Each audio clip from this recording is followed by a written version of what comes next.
안녕하세요, 민웅입니다. 오늘은 사이누스 클래스 2, 즉 크레스탈 어프로치를 통해서 사이누스 뇌와 알베올라 본을 하이드록시 아파타이트 제제로 리페어한 후 파이널 보철물을 올린 후 약 1년 후에 환자가 원인 모를 통증과 함께 모빌리티가 생겨서 임플란트를 발거한 경우입니다. 즉 파이널 보철물을 올리고 약 1년 안에 오세오 인테그레이션이 깨져버린 실패한 경우를 어떻게 리페어하는지, BMP를 코팅한 덴틴 BMP를 이식해서 리페어한 경우를 소개해 드리겠습니다. 어찌됐건 처음 술식은 사이누스 클래스 2로 크레스탈 어프로치를 하였지만 페일 후 리페어는 소켓 프리저베이션 술식으로 하는 경우가 되겠습니다. 그래서 임플란트를 발치를 하였고요. 오세오 인테그레이션이 된 뼈는 거의 없는 걸로 보이죠. 그래서 아주 깨끗하게 발치가 된 경우입니다. 그래서 발치하고 나서 보시면 마지널 본은 비교적 사운드하게 살아있고요. 월도 살아있는 모습을 볼 수가 있습니다.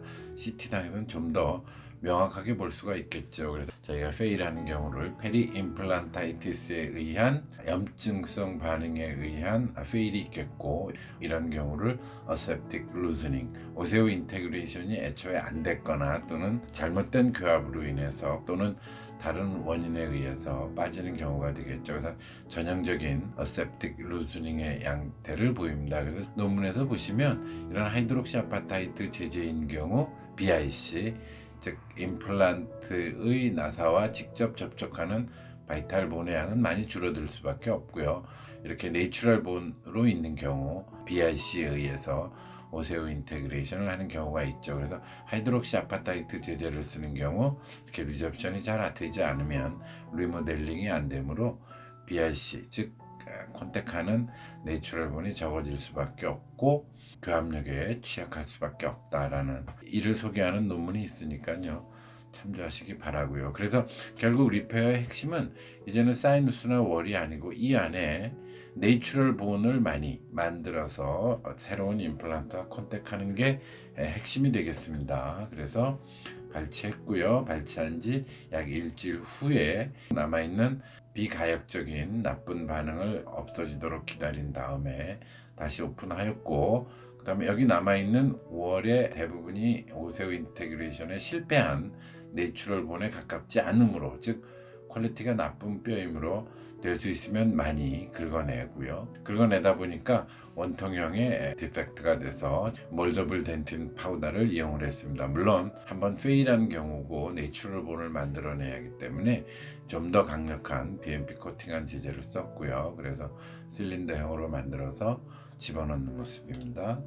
BMP 타입에 대해 간단히 설명드리자면, 자가치아 뼈이식제는 보시는 바와 같이 뼈이식제 타입을 선택할 수 있습니다.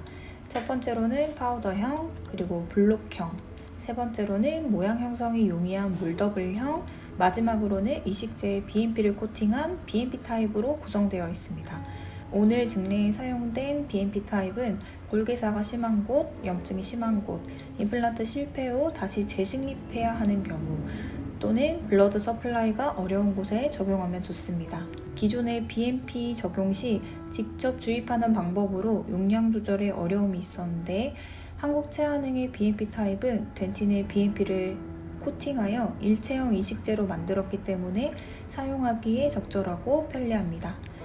본 리모델링 사이클에 따라 3단계로 나누어 BMP를 방출하기 때문에 골 형성, 골 유도, 그리고 골 전도에서 뛰어나다고 말씀드릴 수 있겠습니다.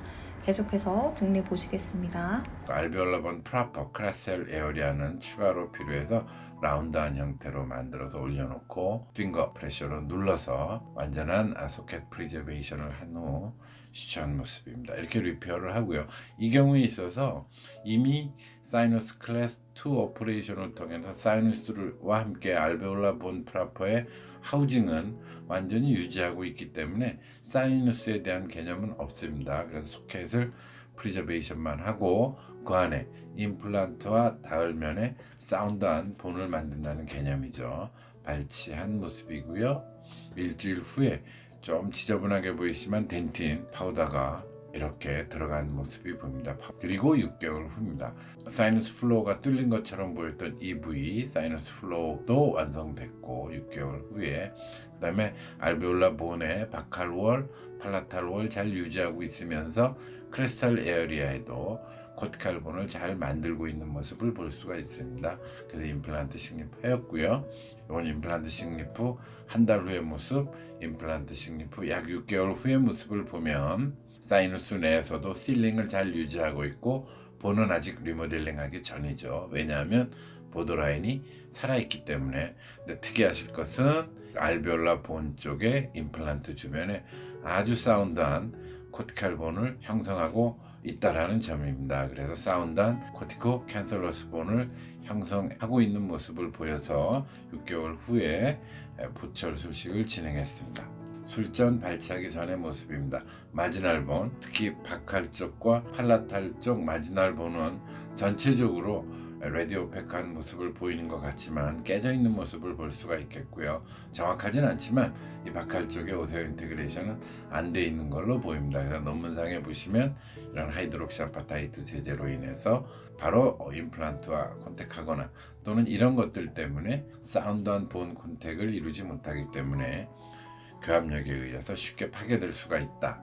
즉 염증 반응보다는 내추럴 본이 취약함으로 교합력에 약해지기 때문에 저희가 어셉틱 루즈닝이라고 보이죠.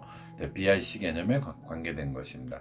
그래서 이러한 내부의 알베올로반 프라퍼의 내추럴 본을 만들기 위해서 덴틴 파티클에 BMP를 코팅한 제제를 썼고 프로비저널 프로세스를 한 상황인데 하고 나서 약 3개월 후의 모습입니다. 임플란트 넥 에어리아에 사운드한 코티칼 본이 있고 캔서러스 본이 디벨롭되고 있는 것을 볼 수가 있죠. 3개월 전 임플란트 식립 전 트레피난 바이옵시를 보시면 임플란트와 경계되는 부위는 완전히 사운드한 본으로 바뀌어져 있습니다.